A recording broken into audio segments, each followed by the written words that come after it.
GDC isn't normally a headline grabber, it's the anti-E3, the place where instead of witnessing extravagant Cirque du Soleil tumbling routines and James Cameron glory fests, we decide for once to actually discuss fucking games. And then Tim Schafer slapped on Mr. Sacco and parted his gaping, deluded maw.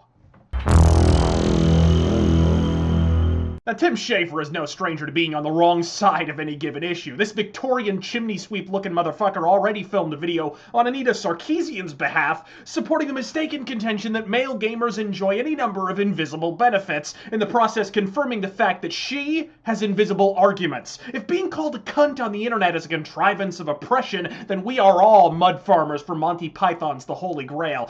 Help! Help! I'm being repressed! As I'm about to discover in the comments section immediately below this video, being called an asshole on the internet is not a privilege reserved for women. But what do I find offensive about this speech? Well, look, I'm not affiliated with Gamergate, and I'm far too lean to be an effective shield for anyone, so what I really took umbrage with, fundamentally, was the fact that this motherfucker took the presentation of an award as his cue to further the caustic social agenda of a woman whose manifesto is already unthinkingly espoused by every major media outlet in existence. If that fucking thing was Mr. Sacco, it still wouldn't have been shoved as far down our collective throats as your didactic, puerile political posturing. As I said on Twitter shortly after witnessing this affront to comedy, if Tim Schafer were to apply the same censorial dogma espoused by his ally Sarkeesian in her ongoing crusade to make herself the Mary Whitehouse of gaming to the music genre he purports to love, there would be like 3 remaining metal bands on planet Earth, and they would each and every one of them suck ass through a sour punch straw.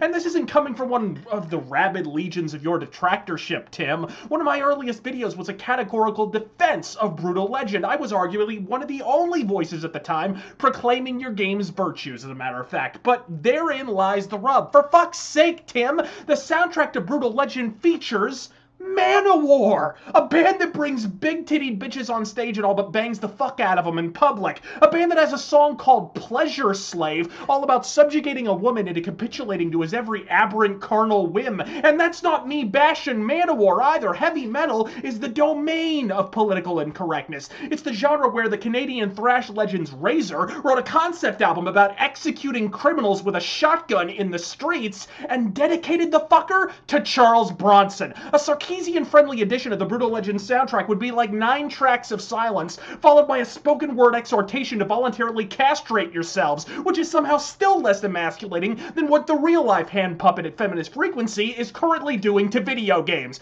A nice Twitter handle, by the way, you chump. Tim of Legend? Ron Burgundy is a fucking legend. Tim Schafer is a cautionary tale. I'm Razor Fist of Legend. God fucking speed.